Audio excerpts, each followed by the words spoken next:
My name is John. I work for a certain publishing company as a sidekick. I'm turning 40 this year and still haven't found a partner. That's not to say I've never dated, though. In college, I had one. We got together at a book group and started dating after realizing how much we both loved the same novelist. Since we worked close to one another after graduation, we continued to be close. We never got into arguments. Our bond was as strong as it had ever been. I used to believe that I wanted us to remain this close forever and perhaps even wed in the future. It seems that I wasn't the only one who thought that. Our meetings became less in number as she became closer to a senior colleague at her job. She ended our relationship by the time I was in my second year of work. Later on, a friend of mine revealed to me that she had fallen in love with a dashing executive at the ID firm where she worked, a man whose appearance and salary were far superior to mine. Men are ultimately chosen by women based on their appearance and financial status. I never got a girlfriend again after losing my self-confidence. I haven't even remotely expressed interest in ladies in my life. Nonetheless, I enjoyed the company of my coworkers and was really content with the connections I had at work. It has been more than 10 years since I left my prior work in my mid-20s and joined this company in the middle. It's easy for me to fill in for my less experienced colleagues when they make a mistake, even if I don't hold a prominent position. I used to occasionally go out for drinks after work and listen to my coworkers' grievances while giving them advice. They therefore truly depended on me. He then came up to me one day, the day after I had assisted in covering up an error for a coworker, and said, "We've got news. Have you heard? A young woman will be joining us from headquarters as a new employee." I put both of my hands lightly on my colleague's shoulders as he became giddy over a young woman and murmured, "Easy there, calm down." Shortly after he regained his breathing, our boss and the aforementioned young lady entered the office. "Starting today, Surin will be the manager of this division," she stated. "My name is Catherine. It's nice to meet you, everyone." The ovation grew louder when she nodded slightly and acknowledged them. As the applause continued, my subordinate colleague whispered to me, "I heard Catherine used to be a department head at headquarters." It struck me when I heard that. Impressive for someone so young. My employer later confirmed that the reports were accurate by telling me the same thing. Given her history of ascending to a supervisory role at such a young age, she put in even more effort than the gossip implied, completing assignments quickly and demonstrating her abilities. She became my superior despite being younger. She was amiable and incredibly skilled, fitting right in with our department right away. There was one thing, though, that bothered me. Frequently, I sensed her stare from her far-off desk. It was an inexplicable gaze rather than a flirty or contemptuous one. I initially assumed she was perplexed by me because I'm a middle-aged man who still plays a supporting role. She came to my desk one day, a few days into this, and asked if I could get something ready for her by the next afternoon. She was really capable, so I assumed she could complete it more quickly on her own. But after realizing the basic information she required, I chose to assist her because of her efficiency and the fact that I knew she must be overworked. I told her, "I can finish this today. When it's ready, I'll bring it over." She remained still as I returned my attention to my computer. She had a shocked expression on her face and her mouth was open when I looked up. I said, "What's wrong?" She appeared to awaken and utter, "Oh, nothing." "I'm grateful," she said, eventually returning to her desk. As agreed upon, I turned in the finished paper shortly before work ended that day. She glanced from the document to me and back again, seeming even more astonished than before. I steeled myself, fearing she would tell me I wasn't doing a good enough job. She finally managed to say, "Amazing," as her first word. She went on, "Who exactly are you?" Then, it seems that my presentation was so flawless and sophisticated that it surprised her. Observing the situation, a younger colleague was pretty intrigued and was ready to approach me when another colleague sensed the tension between us and took the younger colleague's hand, saying, "We'll be heading out now," and walked out of the office. I met her eyes after waving them off and said, "Just a sideline employee, really."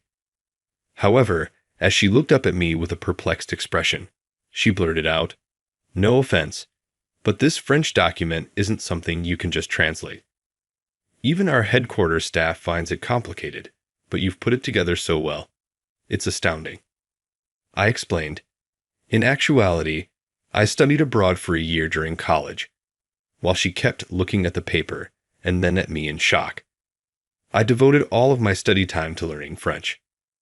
During that period, interacting with native speakers helped me become even more proficient. She looked shocked, but her face didn't change when I explained. "I understand that you speak French. However, there is information outside of French in this document.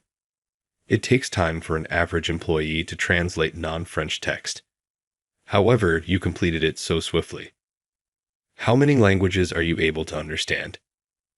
I only gave a brief response, about 5, stating the obvious. She appeared even more shocked at my quick answer, as though she had seen a ghost. She held her head in surprise and remarked, "I can't believe someone of your caliber isn't in a top position here or at the headquarters." It felt like a transgression to simply tell the truth and have that kind of response.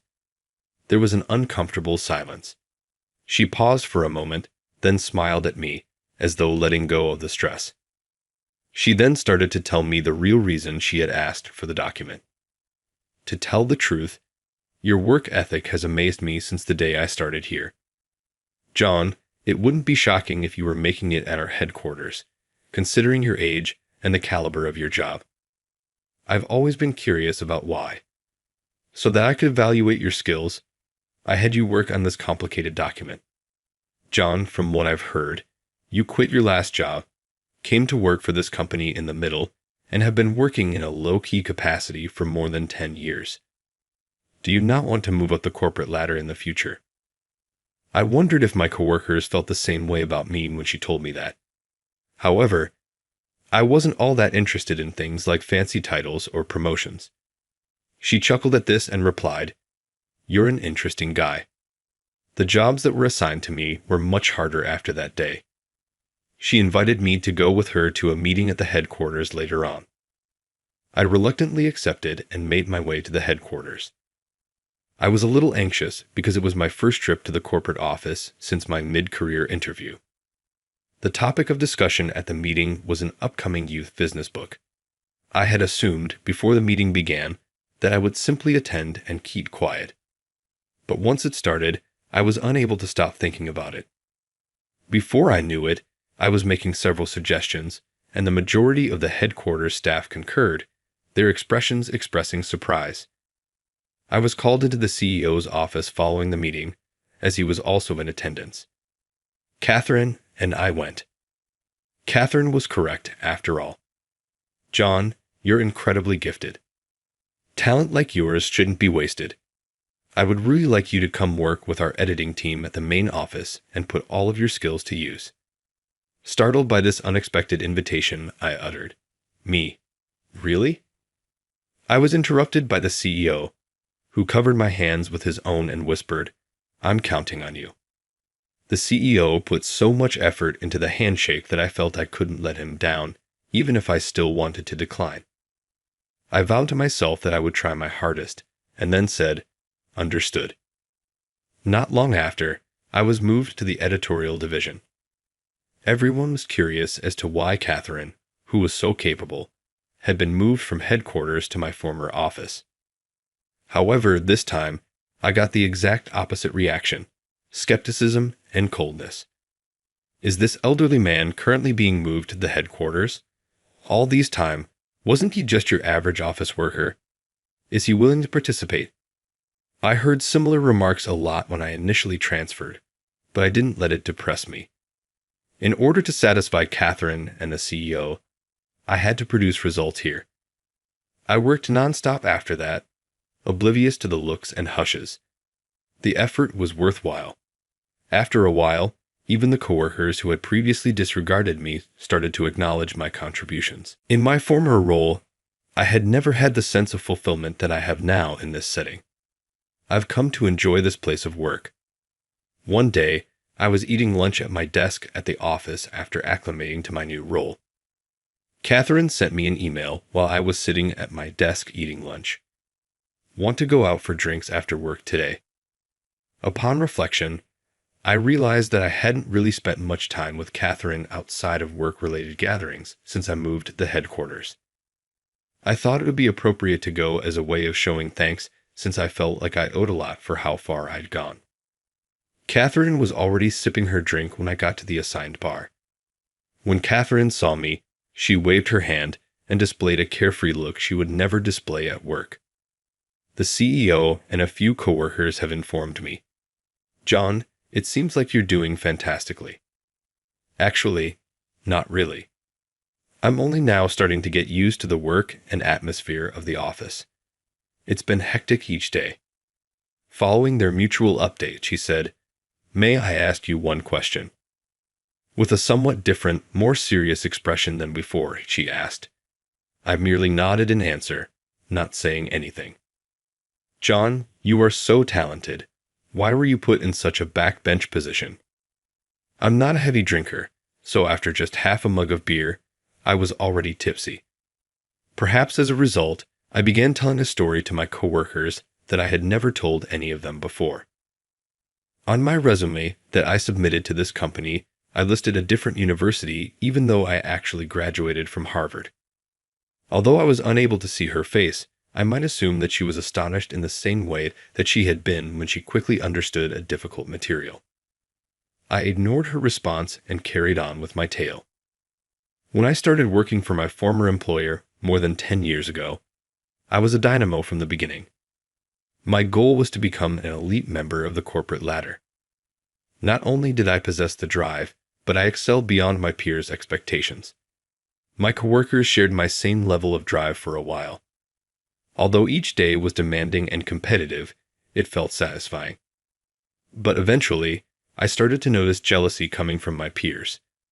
They would remark things like, "Of course, he can do it," before I realized it. He graduated from Harvard, and I found myself accepting their work as though they were doing it to spite me. I'd eventually experienced depression as a result of the mental strain. Before I knew it, I had resigned from my position. Because of my Harvard education, I was held in such high regard and assumed to be capable of handling anything. I started to question whether it would be less stressful to act less capable. I lied on my resume and claimed to be a Harvard graduate for this reason. After telling her my story, I turned to face her. I was relieved that she seems more interested than I had anticipated. That seems difficult. Now, I sort of get it. To be honest, it was simple at first to act incompetent and marginalize employees at this organization. But I could have coasted till retirement without ever feeling this fulfilled if I hadn't met you. When I moved to our headquarters, I didn't feel at home at first, but now I truly appreciate my coworkers and the atmosphere. I am very grateful to you, Catherine. I'm really grateful to you. Being able to show my thanks was one of the main reasons I came here today, and it felt good to do so. She appeared a little shy and remarked, "Oh, please, I didn't do much." Her expression suggested that she was grateful for the praise. We spoke for a little while more until she abruptly realized, "Oh, right. I should have invited you here today because I want you to meet someone. John." It appears that this person is a professor and, like myself, a graduate of Harvard. He is a well-known professor in the publishing industry. Therefore, I've heard that his books will undoubtedly become bestsellers. He can be a little tough and unyielding, but if it's you, perhaps he'll listen. Catherine and I went to see the professor a few days later. Catherine opened the door and said, "Hello." "You again." The professor, who was sitting and deeply immersed in a newspaper, asked with a frustrated grimace. "Today, I'd like to introduce someone," Catherine stated. She prodded me forward with a forceful push from behind. "Hello, I'm John from Tay Publishing. Please meet me." John attended Harvard, but he put another college on his resume, and he was fired from his work until recently for disclosing my background. It caused me to immediately bend my head in shock and humiliation. The professor's response, though, was unexpected. "Isn't that interesting now?" he said, bursting into a happy giggle. "Well, let's hear your side of the story, at least. Did you come to talk about publishing?" Catherine had warned me about his difficult and stubborn personality, so I was on the lookout. But now that the ice had melted, I felt relieved. At the professor's suggestion, Catherine and I sat down across the table from him. I was worried that he would delve into technical subjects that I would not be able to address. But our chat stayed informal. We lost track of time as we talked about me, about Catherine, and briefly about the publishing business. The professor had clearly been more receptive to me. "Dude, John, you're not just smart, you're entertaining.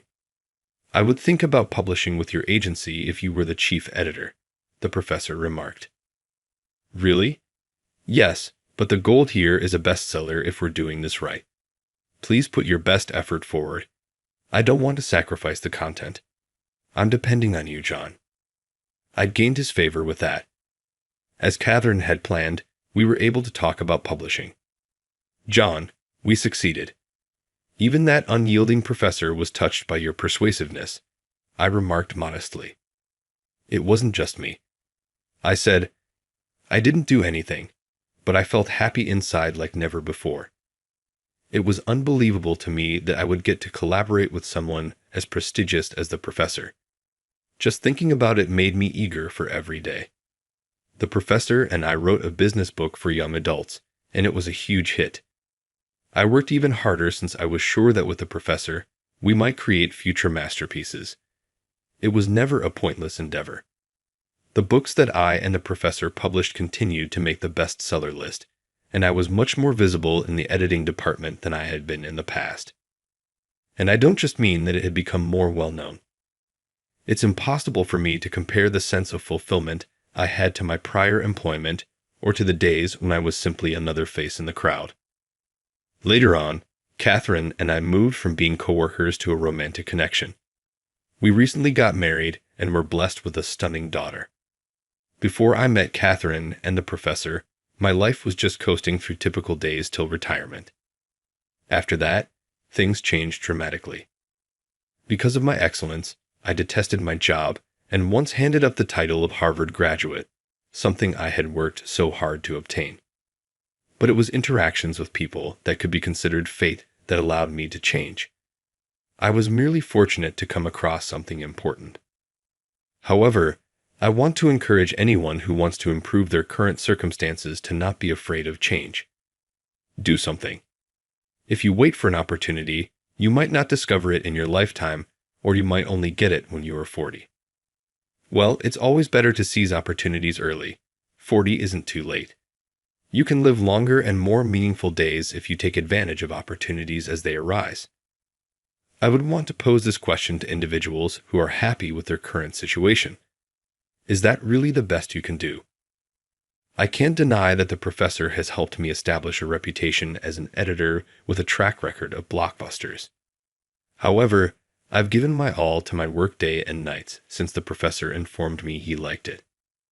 I'm glad to state that because I put my all into every book, even with their little success, my modest amount of hard work has undoubtedly helped those bestsellers. So stop and think for a moment. If you believe that you are not at your limit and that your current circumstances are indeed the result of giving it your all, then I implore you to take immediate action. Work is always rewarded in some fashion. If a few interactions can significantly alter my life, even after fabricating my education to become a sidelined employee, then yours can too. My name is Matthew. I'm a 25-year-old working at a trading company. Since I've only been with the company for 3 years, I often feel like I still have a long way to go. However, even so, I rarely feel demotivated, thinking I'm no good. I think that's probably thanks to Kate, who was my direct boss and has now been promoted to department head at an exceptionally fast pace. Kate was the type of person who would grab the attention of employees just by walking through the office. The reason isn't just her work skills. her sharp almond-shaped eyes, a nose as beautiful as a celebrity's, thin, well-shaped lips, and a tightly defined jawline with no excess made her a supremely beautiful woman in every aspect. Kate was so gorgeous that whenever she visited a client, there would always be a few people trying to win her over. Despite her exceptional work abilities, she had a delicate aura about her. Therefore, many male employees who knew it would be presumptuous to consider her as a romantic partner often looked at her with admiration bordering on longing. On top of that, she had a figure like a celebrity and a kind personality, while also having the capacity to gently push us forward. She was always calm and reliable. Except for a few envious male employees, she had always been well liked. Since joining this company, I was fortunate to have Kate as my boss and receive direct guidance from her. I think I was really lucky in that regard. Perhaps due to my naturally careless nature, she often had to remind me, listen first, then act. Don't forget to double-check even the smallest things before moving forward. The fact that I've been able to grow this far without incident is undoubtedly thanks to her. I never thought of her in an opportunistic way like some other male employees did, but I did admire her as a beautiful and capable person. The feelings I had for her were similar to those I might have for a favorite athlete or artist. However, being with her wasn't always a good thing. Because she was so skilled, she often pointed out minor details, and she never joked around. She wasn't the kind of person who was fun to talk to, and even when she spoke in a gentle tone, she showed almost no emotion whatsoever. So I was always nervous when talking to her. I was somewhat inarticulate and had a laid-back vibe, so I preferred talking to cheerful and pleasant colleagues or those who could brighten my mood just by chatting with them. Being with them lifted my spirits, and even if something unpleasant happened, the gloomy feeling would fade after talking to them. Being beautiful and good at your job is great, but I found myself more drawn to people who made me feel good when talking to them. But even that was just a matter of liking them as a person, regardless of gender. Nearly 2 years had passed without me being able to fully open up to Kate, who was now a department head looking after me. Even so, I thought that was fine. While it may be important for a leader to be gentle and approachable, if they get too close and become too friendly, I feel like they might not be able to tighten the reins when needed. That's why I thought Kate, who was matter-of-fact and didn't go out of her way to be overly friendly, had the qualities of someone who should be in a leadership position. Matthew, about the document you submitted the other day, there were a few minor points that needed revision, so I put some sticky notes on it. Could you please check it again? She said in a gentle voice. I hurriedly replied, I'm sorry. Thank you for taking the time to look it over despite your busy schedule. I'll revise it right away. She curved her beautiful lips and said, Yeah, thanks. Even though I didn't have any special feelings for her, she was always beautiful, and it made my heart skip a beat. They say that a person's character is more important than their appearance, but in terms of boosting work motivation, I think appearance is also important in a way. Looking at her makes me think that the ability to attract people is directly linked to the power to lead. And looking at her, I can't help but realize that appearance is a part of that. Of course, I know it's not just about that. Even after 2 years of interacting with her like this every day, I still found myself captivated by her beauty, and that hadn't changed. As I was caught up in work day after day, coming home to eat my favorite foods and take a breather, then diving into bed and falling asleep right away, the season turned to summer. Perhaps due to global warming in recent years, the summer heat feels almost tropical. I was getting exhausted just thinking about how the oppressive heat, which makes even walking outside a chore, was coming back to slowly attack my body from the inside. Due to the abnormal heat, the sales staff were especially warned to take care of their health. One day, as the intense heat was in full swing, I was scheduled to visit a client with Kate. Even though I was used to it, being alone with her still made me nervous as we rarely talked. With that thought in mind, I quietly waited for her to get into the passenger seat. However, even after the car started moving, she seemed nonchalant as if the silence didn't bother her much. As usual, Kate said in a matter-of-fact tone, "Well then, shall we go?" "Yes," I replied and clumsily turned up the air conditioning, causing a gust of hot air to blow out. No matter how much we parked in the shade, it was still quite hot inside the car. The hot air was so intense that even Kate couldn't help but say, "It's hot." Seeing her like that when she's usually so composed made me feel a bit more at ease. I slowly started the car and began driving down the street. The car was engulfed in silence for a while, but soon Kate started talking about the client. From there, I asked questions and expanded the conversation, somehow managing to keep it going. It would take about 30 minutes by car to reach the client's office. Knowing that Kate had been very busy in the morning and hadn't had lunch, I asked, "We still have some time to spare. Shall we stop by a convenience store?" She looked a little pleased and said, "Yes, please." Worried about her, I asked, "You had so much work today, didn't you?" She replied with a nonchalant expression, "Yeah, the workload is totally different from before. I don't even have time for lunch." Seeing her like that, I felt the urge to help her return the favor somehow. "I see. If you're busy like today again, I can buy something that you can eat with one hand while working. Just let me know anytime." "Oh, I always go to the convenience store, so if you tell me, I can easily pick up anything for you," I offered. "Thank you, but most of the time I'm too busy to even convey that to you, so I'll just gratefully accept your kind gesture," she said, ending the conversation. Hearing her response, I reflected on my words. That's true. If she doesn't have time to eat lunch, there's no way she'd have time to ask me to buy something for her. I put my foot in my mouth again. As I was secretly feeling down, Kate said, "You always pay attention to those around you and try to help them. I think everyone is helped by someone like you. Thank you for always being considerate of others." Feeling a bit embarrassed but happy, I replied, "You're the one who's always watching over us like that, Kate. We're always motivated at work thanks to you."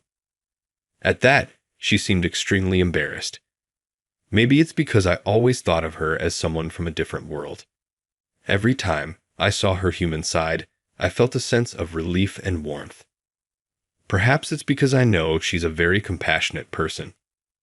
Even though I get nervous around her, the silence with her doesn't make me restless, and there's a comfort in not having to force a conversation. Being with her isn't super fun or uplifting, but as I get more opportunities to see her relaxed impressions, I feel like I can be less tensed in her presence. After driving for a while, I parked the car in front of a convenience store. Kate said, "Sorry and thank you," as she was about to get out. Following her, I hurriedly said, "I'll buy something too," and opened the driver's side door. She got a sandwich and fruit juice while I got an iced coffee. We took a short break in the car where the air conditioning had finally started to kick in. Sighing and elegantly peeling off the plastic wrap, Kate took a bite of her sandwich. She looked much more tired than before. I thought to myself, it must be tough since she became a department head, and let myself be immersed in the sound of the radio. Without talking much, I quietly sipped my coffee, hoping that she could at least rest during this time. However, just before we reached Seat Corporation, our client, the car suddenly slowed down and came to a complete stop. Huh. What's going on? No matter how many times I tried to restart the engine, the car wouldn't start. I immediately called the company and arranged for the car to be towed. The place where the car broke down was a rather rural road, but fortunately, we were very close to our client, Seat Corporation. I suggested that she go ahead to Seat Corporation while I wait for the mechanic to pick up the broken car. That's when I noticed something was off about her. She started breathing heavily, her eyes narrowed in pain, and her face looked terribly ill. Come to think of it, I heard from my colleagues that she had been working on several projects simultaneously, and one particularly important project was a huge responsibility with a lot of things to do. It's no wonder she's not feeling well after working nonstop and being stuck in the scorching heat without air conditioning. Kate, Seat Corporation is just over there. Let's have you rest there, I said, but she coldly replied, Why? Kate, I know you don't have any leeway right now, but you clearly aren't feeling well, and you can't proceed with a meeting like this. Here, lean on me, I said and turned my back to her, crouching down. You look like you're about to collapse. Please get on quickly. Surprisingly, she didn't resist and climbed onto my back. I moved slowly so that she wouldn't feel any worse, and I stepped into Seat Corporation. Excuse me, I called out to the receptionist, who looked startled. What's going on? My boss, who is a company manager, seems to be feeling unwell, probably due to heat stroke. I was wondering if I could borrow some ice packs or something cold to cool her down. I'm sorry for asking this so suddenly. Would it be possible to let her rest somewhere? I asked without worrying about appearances. ##. The receptionist said, That's terrible. Please wait, I'll check right away, and immediately asked one of the employees. We have some. I'll have one of our employees come right away. So, could you please wait a moment? Thank you so much, that's a huge help, I replied. Despite my sudden request, the receptionist responded immediately without a hint of annoyance. In recent years, the fact that heat stroke can be life-threatening has been widely publicized, so everyone probably responded quickly. Thanks to that, I was relieved that Kate would be okay. Now, the employee hurried over. Sorry for the delay.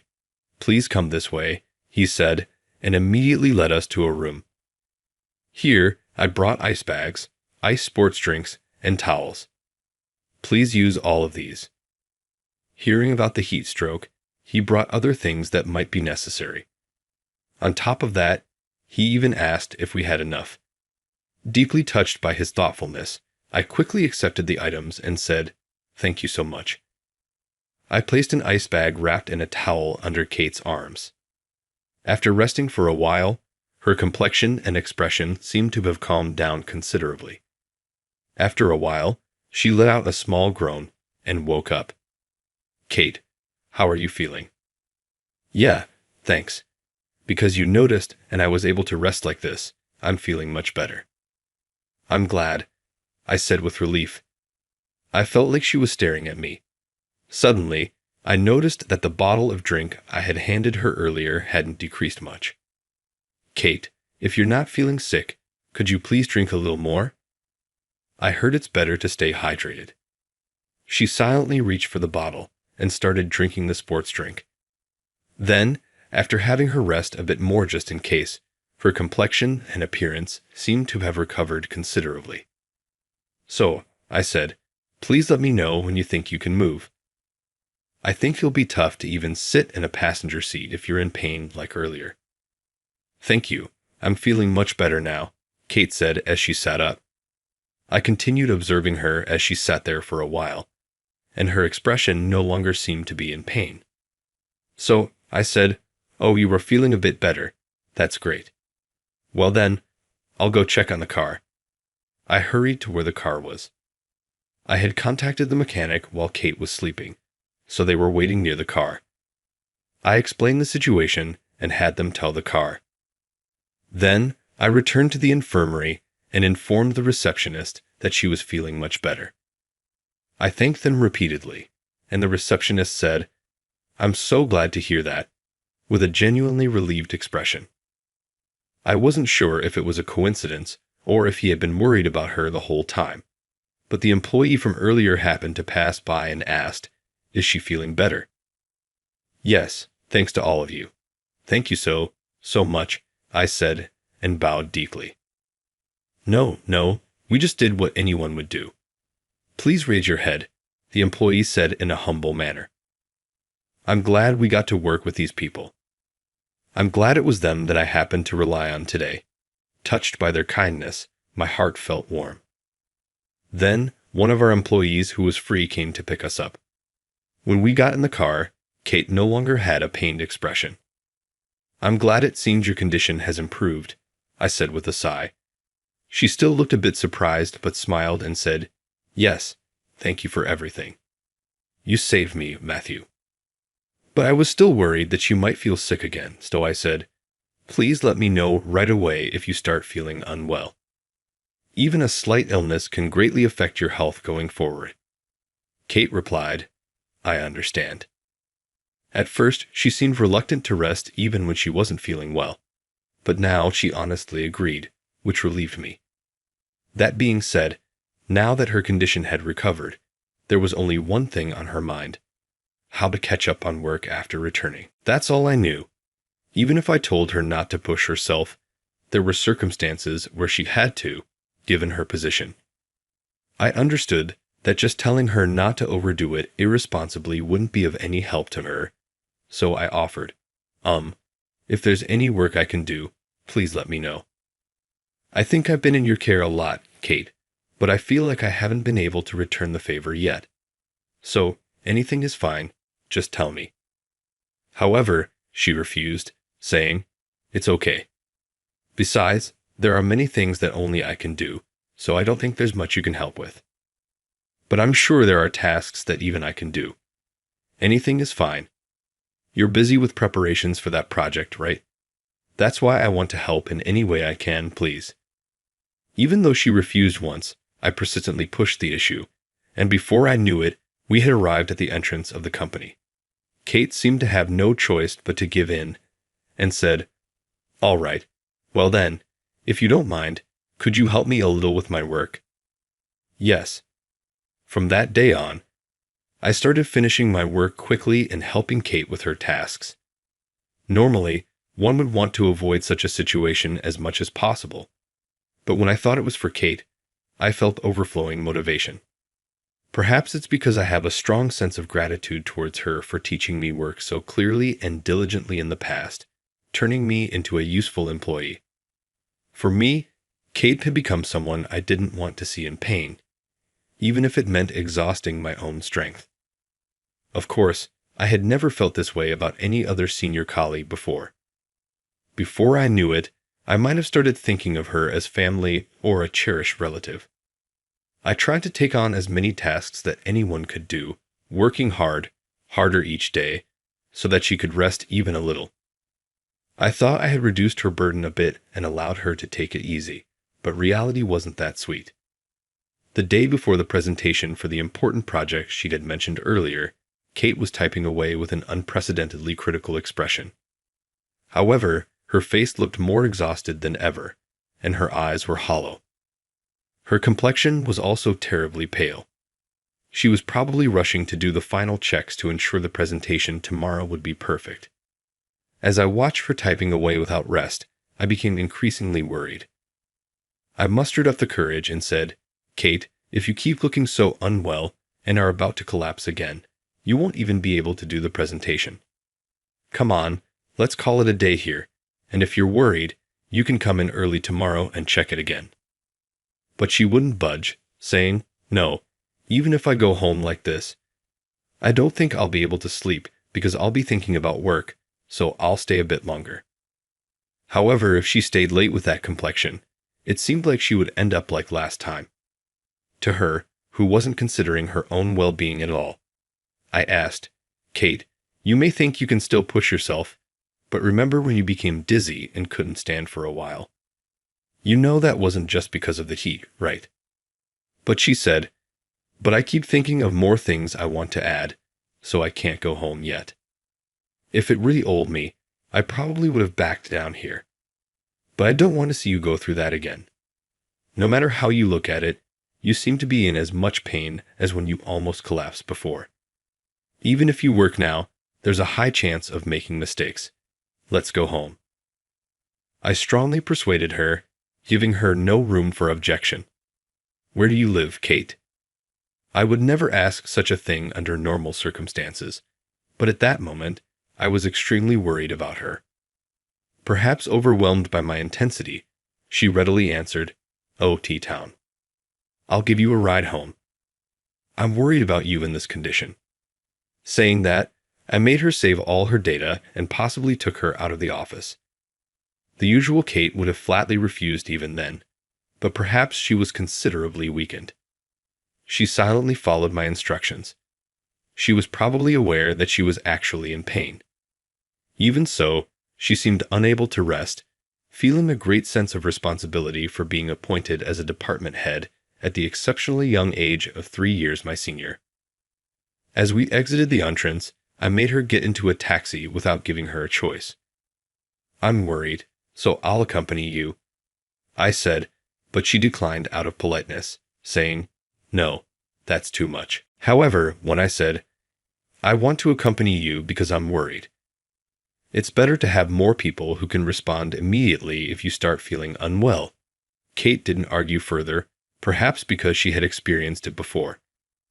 I had her tell the driver her home address, and the taxi slowly started moving. I was worried that riding in a car when she wasn't feeling well might make her feel even worse, but after a while, Kate rested her head against the window and quietly closed her eyes to rest. Despite looking so miserable that day, she had been working as if nothing had happened from the next day until today. I was worried that she might collapse again, so I stayed overtime with her every day. However, perhaps because she was putting on a brave face, she never seemed on the verge of collapsing. The taxi was driving slowly and gently, so it didn't seem like she would feel sick. Seeing her dozing off with a more relaxed expression than before, I felt relieved. The car continued to drive quietly for a while and soon stopped in front of a beautiful apartment building. "We've arrived," the driver said. "Thank you. Here you go," I replied. "All right. Here's your change of $10. Kate must have been extremely tired. We exchanged words in a low voice so as not to wake her up, as she was still fast asleep. After paying the fare, I gently shook her shoulder. "Kate, we're here."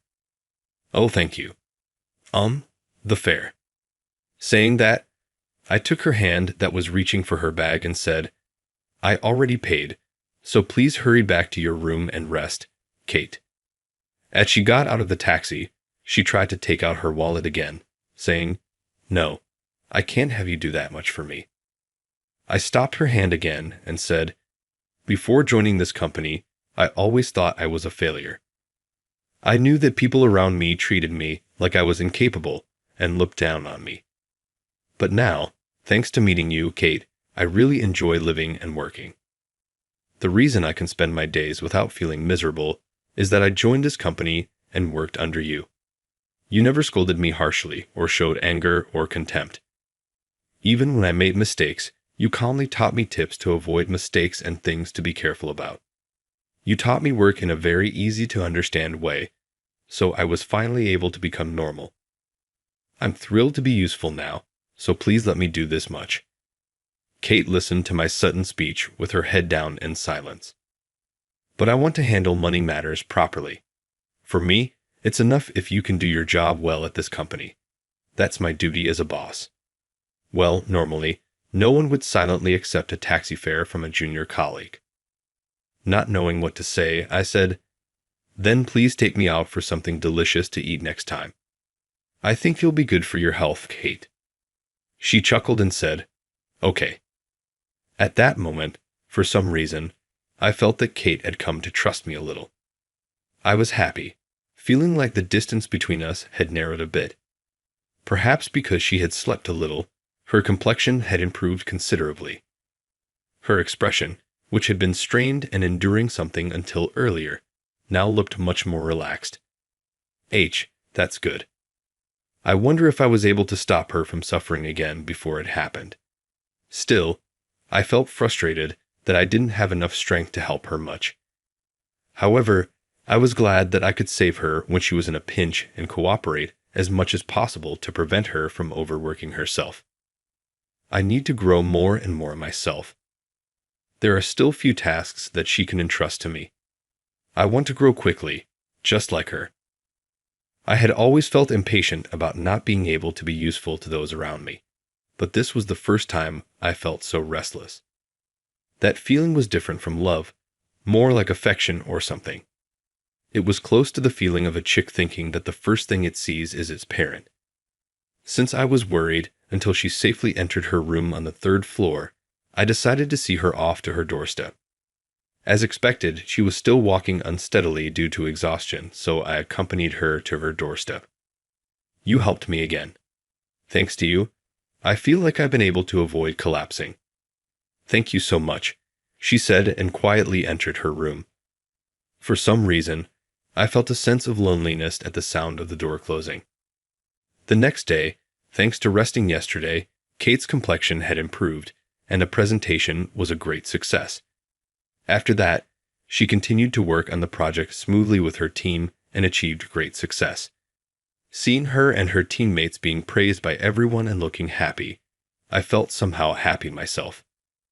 At the same time, I became worried that she might overwork herself again by piling up work from now on. But she's a department head, so it can't be helped. I'll try to help her as much as I can from now on. With that thought, I desperately finished my own work every day and started going to ask her if there was anything I could do. However, she refused, saying, "That project is over now, so it's fine. You should focus on your own work. Besides, I'd be in trouble if you overwork yourself this time." But I still didn't feel like backing down. I don't want to see you like that again, Kate. No matter how much you've been promoted, I don't think you have to take on everything by yourself. You're not considering your own health enough. Please rely on us more. Please be more aware of what your body is telling you when it's in pain. In the end, I felt like I was losing strength, but I conveyed my feelings with all my might. Then she said, "I didn't think you were the type to assert yourself so strongly at first, but I give to you, Matthew. All right, if there's something I can ask for your help with again, I'll let you know." She smiled softly, looking a bit more relaxed than before. A few days later, under the guise of a celebration, Kate took me to a rather fancy small restaurant as a thank you for taking care of her and paying for the taxi. By this time, she had become much more relaxed when talking to me and shared her upbringing and why she had become unable to finish work well. She said that she had never been able to make friends she could truly trust, even at part-time jobs, and tended to be isolated because she couldn't communicate well with everyone. She had struggled to interact with various people in college and managed to maintain superficial relationships to the extent that she didn't make others uncomfortable. However, she graduated from college without making anyone she could consider a close friend. As everyone said, "It's because I'm a boring person that I can't make friends, right? So I've been working hard to at least become someone who is needed at work." Then one day, I realized that I don't have anyone I can rely on and say, "Please help me because I'm in pain." That's why I've always thought that I can't push work onto my colleagues just because I'm not feeling well. I believe that as a working adult, it's normal to endure even if you're not feeling well. But after meeting you, Matthew, I feel like I've finally been able to break down that belief a little. I never thought someone would come along and tell me it's okay to rely on them. You kept saying I'm amazing, but to me, you're far more amazing for always thinking about helping everyone and being able to talk to everyone without distinction. Seeing you having fun talking with everyone makes me realize that there are more important things in life than just work performance. As she spoke, narrowing her eyes as if cherishing something, my heart started racing. It was the first time I had been praised for my personality and way of living like this. That day, we talked about various things such as our past lives, what we had been thinking about, and childhood stories. It was a really nice dinner. She thinks she's someone who can only work, but that's not true. From her attitude, I can really tell that she wants to explain things clearly to us and is considerate enough to not want us to work too hard. Her thoughtfulness comes across even if she seemed cold at first glance. When I told her that, she smiled softly as if a flower had bloomed. Seeing that expression, I felt even more strongly that I wanted to continue working with her, and I wanted to support her so that she would not overwork herself.